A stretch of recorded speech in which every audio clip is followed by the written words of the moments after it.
CIDP stands for chronic, inflammatory, demyelinating polyneuropathy. It is closely related to Guillain-Barré syndrome, and it is considered the chronic counterpart of that acute disease. CIDP is the most common inflammatory, immune-mediated neuropathy.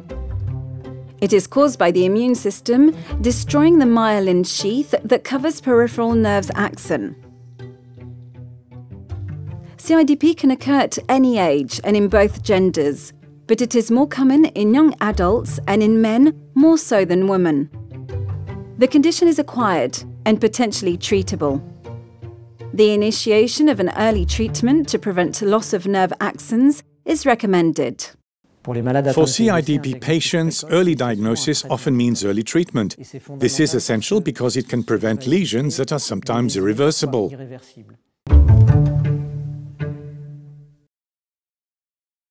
It usually involves someone who is young or middle-aged, and most often manifests with sensory disorders from the very beginning. I had a febrile episode that was associated with intense numbness in my hands and feet. This disease does not only manifest with strange or painful sensations in the limbs, but also with discomfort. It involves functional discomfort. You may have trouble walking, get tired when walking, have trouble running, or have trouble using your hands for different activities, such as opening a jar of jam. In addition, a 37-year-old woman who cannot run is not normal. There was a conflict between my will to run and the fact that I could not. Something else I considered serious that I could not ignore was the inability to lift my legs.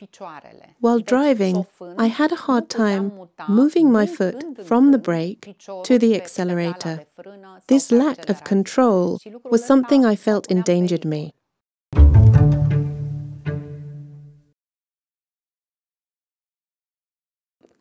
In CIDP, you may have symptoms in your feet that are transient. For example, paraesthesia that comes and goes. Due to this fact, patients are not always immediately referred to a neurologist or to undergo an electromyogram.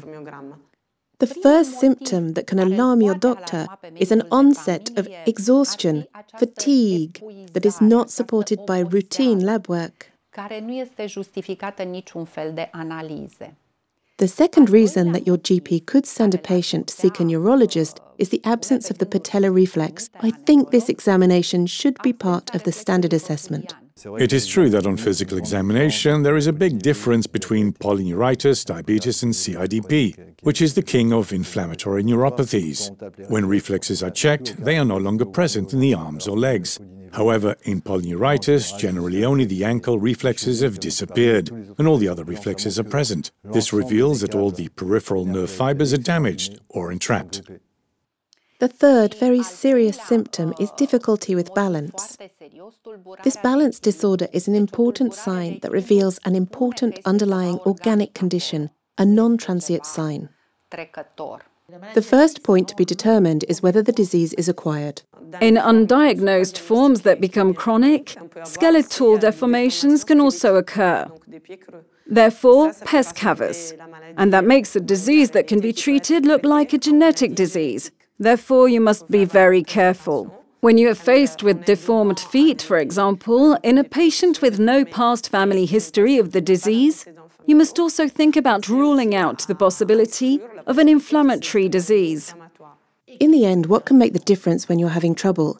Any changes in the electromyogram.